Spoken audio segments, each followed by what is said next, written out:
Hello and जय हिंद दोस्तों, कैसे हो आप सब। तो वेलकम बैक टू चैनल। तो फाइनली सीआईएसएफ की तरफ से जो एक पीडीएफ जारी किया गया था, जिसमें कि आपके सभी जितने भी आपकी ज्वाइनिंग डेट थी, या फिर एसएससी जीडी वाले जितने भी कैंडिडेट थे, या फिर जेएंडके रैली वाले जितने भी कैंडिडेट थे, उन सभी की जहाँ पे ज्वाइनिंग डेट भी मेंशन कर दी गई थी। इसके अलावा सारे के सारे जितने भी जो जो जो भी आपको चीज़ें रिक्वायर्ड थी, वो सब कुछ इस पीडीएफ में जारी कर दिया गया था। तो जहाँ पे आज के इस वीडियो में हम बात करने वाले हैं कि कौन कौन से वो डॉक्यूमेंट चाहिए आपको ज्वाइनिंग के लिए। जब आप ज्वाइनिंग के लिए आपको ज्वाइनिंग लेटर आएगा, तो उसके बाद कौन कौन से आपको डॉक्यूमेंट रेडी करके रखने हैं। जब आप ज्वाइनिंग के लिए जाओगे तो बहुत ही ज़्यादा जरूरी हो जाएंगे ये सभी डॉक्यूमेंट आपके लिए। तो चाहे वो आप एसएससी जीडी वाले कैंडिडेट हैं, या फिर जेएंडके रैली भर्ती वाले कैंडिडेट हैं, या फिर एक न्यू जो फ्रेश कैंडिडेट है जो है वो सेलेक्ट हुए हैं, चाहे बीएसए में सेलेक्ट हुए, सीएसए में सेलेक्ट हुए, आपको लगभग यही डॉक्यूमेंट सभी कैंडिडेट्स को ज्वाइनिंग के दौरान चाहिए। तो जहाँ पे जो है बात करते हैं डॉक्यूमेंट्स की, कौन कौन से डॉक्यूमेंट्स आपको चाहिए, तो मैं जहाँ पे हिंदी और इंग्लिश दोनों में आपको बताने वाला हूँ। तो आप वीडियो को शुरू से लेकर लास्ट तक जरूर देखिएगा। इसके अलावा जहाँ पे बात करने वाले हैं मेडिकल को लेकर, क्या जहाँ पे दोबारा से मेडिकल जो है अवकारी मेडिकल कंडक्ट करवाया जाएगा, कि जब आप ज्वाइनिंग के लिए जाओगे तो क्या वहाँ पे आपका मेडिकल दोबारा से होगा। तो इसके बारे में भी जहाँ पे क्या बताया गया है, वो भी मैं आपको जहाँ पे बताने वाला हूँ। तो सबसे पहले यहाँ पे बात करते हैं डॉक्यूमेंट को लेकर क्या कहा गया है। तो आप जहाँ पे पढ़ सकते हो, 2 copies of attestation form already supplied. तो जहाँ पे बताया गया है इस फर्स्ट पैराग्राफ में कि जहाँ पे एक जो है वो अटेस्टेशन फॉर्म होगा, जब आप वहाँ पे रिपोर्टिंग करने जाओगे तो उस वहाँ पे आपसे वो भरवाया जाएगा। तो उसके बाद ही आपको यहाँ पे ट्रेनिंग सेंटर में रिपोर्ट करने के लिए बोला जो है वो उसकी परमिशन दी जाएगी, अलाउ किया जाएगा। तो उसमें आपको सभी कॉलम जो हमें जस्ट जस्ट करने हैं। तो वो फॉर्म आपको जब आप ज्वाइनिंग के लिए जाओगे तो वहाँ पे आपको जो है प्रोवाइड करवाया जाएगा। तो इसके अलावा जो पैराग्राफ सेकंड है जिसमें कि सर्टिफिकेट ऑफ करेक्टर के बारे में यहाँ पे बताया गया है, तो यहाँ पे आप पढ़ सकते हो। इसके अलावा यहाँ पे जो थर्ड वाला पैराग्राफ है, जिसमें कि एसएचओ यानी जहाँ पे भी करेक्टर सर्टिफिकेट है, लेकिन ये आपको पुलिस स्टेशन से जो है बना के लाना है। तो मैं यहाँ पे हिंदी में आपको यहाँ पे बता देता हूँ। तो पहले मैं यहाँ पे आपकी इंग्लिश में यहाँ पे थोड़ा थोड़ा बताऊंगा, उसके बाद यहाँ पे हिंदी में बिल्कुल यहाँ पे क्लियर करूंगा। ऑल ओरिजिनल सर्टिफिकेट्स जितने भी होंगे आपके, वो आपको लेके जाने हैं। चाहे वो आपके जो है वो कोई भी 10th 12th का सर्टिफिकेट है, या फिर कोई वो ग्रेजुएशन का सर्टिफिकेट, या इसके अलावा कोई एक्स्ट्रा आपने कोई जो है वो कंप्यूटर कोर्स वगैरह किया है, या फिर और कोई स्पोर्ट्स एनसीसी का कोई आपके पास कोई सर्टिफिकेट है, तो वो आपको जरूर से साथ लेके जाना है। इसके अलावा जहाँ पे दिखा 2 कॉपीज आप जो जो है वो रिसेंट पासपोर्ट साइज फोटोग्राफ आपको लेके जाने हैं। तो यहाँ पे 2 लिखा है, लेकिन आपको मैक्सिमम जो है वो 7 से 8 फोटोग्राफ अपने लेके जाने हैं।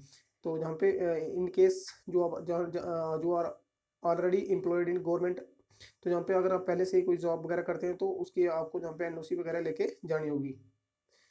तो इसके अलावा जहाँ पे बात करें, तो यहाँ पे नेक्स्ट जो है, if have you have applied for the service before joining, यानी कि अगर आपने किसी सर्विस के लिए ज्वाइन किया जो है वो अप्लाई किया है बिफोर जो है वो ज्वाइनिंग से जो है वो सीएसए में, अगर आप ज्वाइनिंग से पहले किस दूसरी नो जॉब के लिए आपने अप्लाई किया है, तो आपको वहाँ पे सीएसएफ को पूरी तरह से जहाँ पे जब आपकी ज्वाइनिंग होगी तो उनको डिटेल से बताना पड़ेगा। उसके बाद ही आपको जो है वो आपका एग्ज़ाम वगैरह अगर होगा कोई, तो उसके लिए आपको अलो किया जाएगा। तो जहाँ पे नेक्स्ट जो है वो आपके बैंक अकाउंट को लेके है। तो जहाँ पे बात करते हैं अब हिंदी में, जहाँ पे मैं आपको क्लियरली जहाँ पे बताता हूँ कि इसमें आखिर लिखा क्या हुआ है, पूरे के पूरे कौन कौन से डॉक्यूमेंट जो हैं आपको चाहिए होंगे, वो हिंदी में जहाँ पे आपको बिल्कुल क्लियर हो जाएगा। तो सबसे पहले वाला मैंने आपको बता दिया, ये फॉर्म आपका वहीं पे भरा जाएगा, जिसमें कि आपको सभी जस्ट जस्ट करने हैं। इसके अलावा जहाँ पे नेक्स्ट बात जहाँ पे बताई गई है, प्रमाण पत्र। जहाँ पे जो है प्रमाण पत्र जो होगा, करेक्टर सर्टिफिकेट जो होगा, वो जिला मजिस्ट्रेट द्वारा उपयुक्त कॉलम में हस्ताक्षर, तो जहाँ पे जो होगा वो डीएम के द्वारा ही बनाया जाएगा। तो जब आपका ज्वाइनिंग लेटर आएगा, तो उसके साथ ही आपका जो करेक्टर ऑफ सर्टिफिकेट होगा वो अटैच होगा। तो वहाँ जहाँ जो आपको वो है डीएम से ही जो है वो जिला मजिस्ट्रेट, या फिर जो है वो, तो जहाँ पे पढ़ सकते हो डीएम, या फिर जहाँ पे मैं आपको फिर से बता देता हूँ कि आपको वो कहाँ से बनवाना है।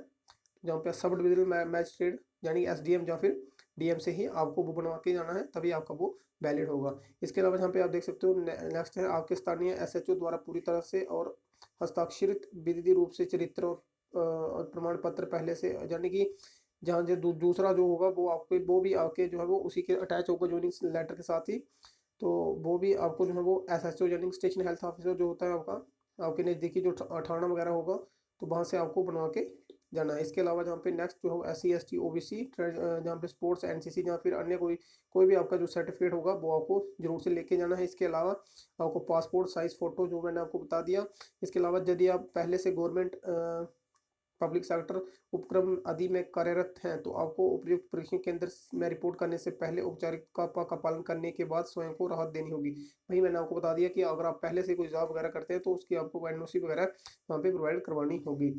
उसके अलावा यहाँ पे यदि आप सीएस में शामिल होने से पहले अन्य सेवाओं के लिए आवेदन किया था तो आप मूल परीक्षण के लिए शामिल होने के तुरंत बाद प्रिंसिपल ट्रेनिंग सेंटर को इस संबंध में सभी विवरणों का अंतरण कर देना चाहिए, जिसमें विफल हो रहने का आपका विभाग तकनीकी इस्तीफा देने का अनुरोध नहीं किया जाएगा।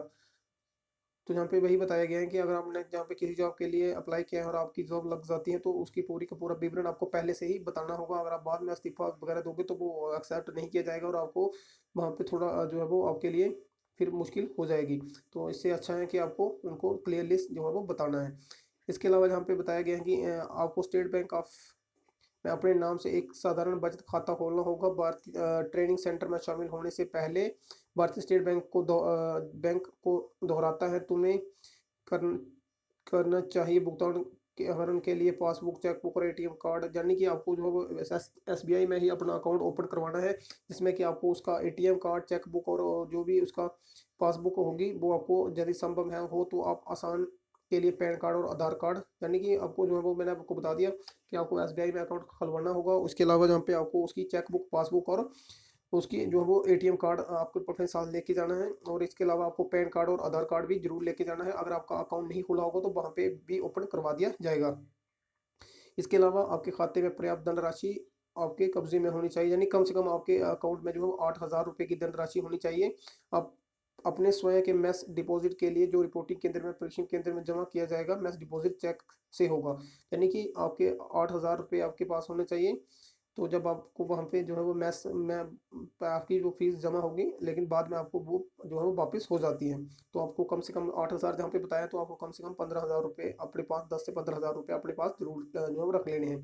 इसके अलावा जहाँ पे बताया गया है आपको अपने व्यक्तिगत सामानों को भी रखना चाहिए, जिसमें यानी कि आपको जो है वो कंबल, कपड़े, बिस्तर, यानी कि और जहाँ पे बताया गया है कि आपको जो आपके बेसिक जो नीड्स होती हैं जैसे कि आपको शेविंग मशीन होगी या फिर जो वो होगी आपकी बिस्तर हो गया, कोई बेड शीट वगैरह होगी, तो जहाँ पे जो आपके जो बेसिक नीड्स होती हैं डेली की वो आपको अपने साथ जरूर से रख लेनी है, क्योंकि वहाँ पे आपको इसकी जरूरत पड़ने वाली है।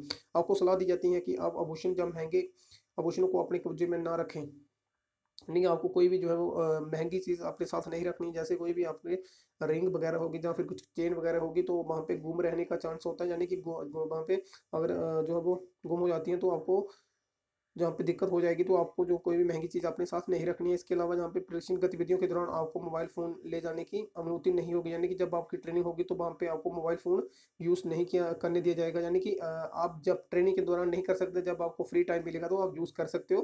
तो यहाँ पे ये बताया गया है कि आपको ट्रेनिंग के दौरान नहीं यूज़ करने दिया जाएगा। आपको ये भी सलाह दी जाती है कि कोई महंगा गैजेट या कोई महंगा सामान ना रखें, यानी कि आप कोई भी महंगा गैजेट यानी कि अपने साथ ना रखें। इसके अलावा जहाँ पे बताया गया है इस यात्रा के लिए कोई टीए डीए आपके लिए स्वीकृत नहीं होगा, यानी कोई भी आपको टीए यानी ट्रैवलिंग अलाउंस यहाँ पे कोई भी मिलने वाला नहीं है। आपको जो भी ट्रैवलिंग खर्चा होगा वो खुद से ही पे करना पड़ेगा। तो इसके अलावा जहाँ पे और कुछ नहीं बताया गया है, तो जो भी डॉक्यूमेंट्स है वो मैंने आपको यहाँ पे बता दिए हैं। इसके अलावा जब आपको ज्वाइनिंग लेटर आएगा उसके उस पर भी क्लियरली मेंशन किया होगा कि कौन कौन से डॉक्यूमेंट आपको चाहिए होंगे। तो आप जहाँ पे बात करते हैं मेडिकल को लेकर यहाँ पे क्या बताया गया है, तो वो भी जहाँ पे आपको क्लियर हो जाएगा कि मेडिकल को लेकर जहाँ पे क्या बताया गया। तो जहाँ पे इस पैराग्राफ में जब आप पढ़ोगे तो you will be subjected to fresh medical examination at the time of reporting to RTC, यानी कि आपको दोबारा से मेडिकल कंडक्ट करवाया जाएगा, लेकिन किसका करवाया जाएगा वो मैं आपको जहाँ पे क्लियर करवा देता हूँ। You will be subjected to fresh medical examination at the time of reporting to RTC, जब आप रिक्रूटमेंट ट्रेनिंग सेंटर में रिपोर्ट करोगे तो आपका दोबारा से मेडिकल जो कंडक्ट करवाया जाएगा। If the validity period of 18 यानी कि months from the date of कितना, तो पहले जहाँ पे 1 साल के बाद मेडिकल कंडक्ट करवाया जाता था लेकिन आप उसको एक्सटेंड कर दिया गया है आपके लिए, जो कि अब 18 मंथ का हो गया है। अगर आपके मेडिकल से ज्वाइनिंग का टाइम जो 18 मंथ है, 18 मंथ से ज़्यादा हो चुका है तो आपका जो है दोबारा से मेडिकल कंडक्ट करवाया जाएगा। और जो कि आप जहाँ पे क्लियरली मैन से पढ़ खुद से भी पढ़ सकते हो, तो जहाँ पे साफ लिखा हुआ है कि अगर 18 महीने से ज़्यादा हो चुके हैं आपका मेडिकल हुए हुए, तो जब आपकी जहाँ पे ट्रेनिंग के लिए आपको भेजा जाएगा तो जब आपकी ज्वाइनिंग वहाँ पे होगी तो आपका दोबारा से मेडिकल कंडक्ट करवाया जाएगा। लेकिन अगर आपका टाइम जो है वो 18 महीने से कम है तो आपका मेडिकल कंडक्ट नहीं करवाया जाएगा, जहाँ पे क्लियरली मैंशन किया गया है, तो आप खुद से भी पढ़ सकते हैं। तो यहाँ पर पढ़ सकते हो आप, you will be allowed to the join for post after being found fit in fresh medical examination, यानी कि आप जब फिट होंगे, आपका दोबारा से मेडिकल कंडक्ट होगा, अगर आप उसमें फिट पाए जाते हो तभी आपको ज्वाइन करवाया जाएगा।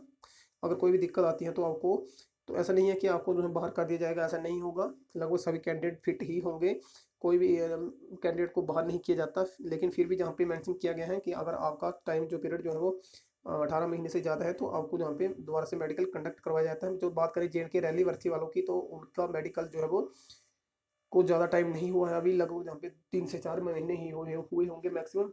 तो उनके लिए जहाँ पे हो सकता है कि उनका मेडिकल जो है वो कंडक्ट नहीं करवाया जाए, जैसे कि जहाँ पे मेंशन किया हुआ है। तो आई होप कि आपके जहाँ पे सारे के सारे डाउट जहाँ पे क्लियर हो चुके होंगे। तो आई होप कि आपको वीडियो अभी अच्छा लगा होगा। अगर अच्छा लगा हो तो लाइक कर दीजिएगा, चैनल पे नए हो तो सब्सक्राइब कर सकते हो। अगर कोई भी डाउट है तो कमेंट बॉक्स में टाइप कर दीजिएगा, जहाँ पे मैं उसका रिप्लाई देने की कोशिश करूंगा। तो जल्दी यहाँ पे नेक्स्ट वीडियो भी मैं आपके लिए लाने वाला हूँ, तो आप यहाँ पे कमेंट बॉक्स में टाइप कर दीजिएगा किस टॉपिक पे आपको नेक्स्ट वीडियो चाहिए। जय हिंद, जय भारत।